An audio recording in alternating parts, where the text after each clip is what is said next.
बिहार विधानसभा चुनाव के बाद अब पश्चिम बंगाल का विधानसभा चुनाव चर्चा का विषय बना हुआ है। कई बड़े बड़े नेता इसके खिलाफ बयानबाजी कर रहे हैं, तो वहीं बीजेपी ने ममता बनर्जी के खिलाफ मोर्चा खोल दिया है। हाल ही में जेपी नड्डा के काफिले पर हमला हुआ था, जिसका इल्जाम बीजेपी ने टीएमसी के ऊपर डाला था और कहा था कि ममता बनर्जी वहां तानाशाही की सरकार चला रही है, जिसके बाद मीडिया में ये खबर खूब सुर्खियां बनी थी। बीजेपी के कई दिग्गज नेताओं ने ममता बनर्जी के खिलाफ नारेबाजी भी की थी और सड़कों पर आंदोलन भी किया था। तो वहीं अब पश्चिम बंगाल विधानसभा चुनाव को लेकर के एक बड़ी सियासी खबर सामने आ रही है। कभी देश के प्रधानमंत्री नरेंद्र मोदी के चुनावी कैंपेन और फिर बिहार के सीएम नीतीश कुमार के राजनीतिक यात्रा में हमसफर रहे राजनीतिक रणनीतिकार प्रशांत किशोर ने बंगाल चुनाव को लेकर के एक बड़ा दावा किया है। राजनीतिक रणनीतिकार प्रशांत किशोर उर्फ पीके ने ट्वीट करके कहा है कि हमारे इस ट्वीट को सेव करके रखिए। बीजेपी चुनावी नतीजों में दहाई का आंकड़ा भी पार नहीं कर पाएगी और अगर कर भी लिया तो बीजेपी फतेह नहीं कर पाएगी।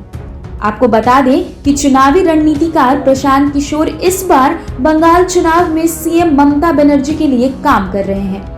पीके ने अपने ट्वीट में ये भी लिखा है कि बीजेपी समर्थित पक्ष द्वारा चुनावी परिणाम को लेकर के उम्मीदें बढ़ाकर दिखाई जा रही है, लेकिन वास्तविक स्थिति ये है कि बीजेपी को दहाई का आंकड़ा भी पार करने में मुश्किल होगी।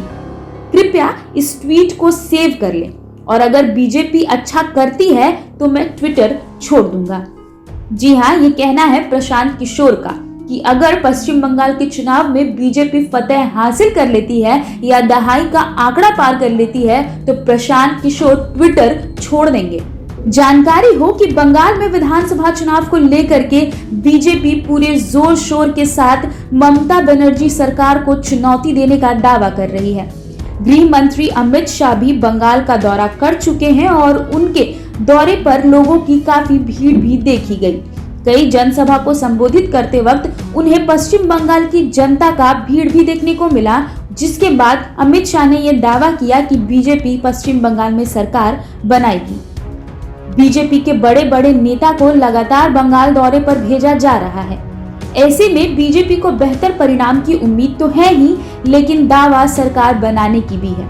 बता दें कि हाल ही में ममता बनर्जी की पार्टी के कई बड़े बड़े नेता ने इस्तीफा भी दिया है और इस्तीफा देने के बाद ये कयास लगाया जा रहा है कि वो सभी नेता बीजेपी में शामिल होने वाले हैं। इनमें कुछ बड़े नाम शामिल हैं: श्याम प्रसाद मुखर्जी, सुदीप मुखर्जी, दीपाली विश्वास।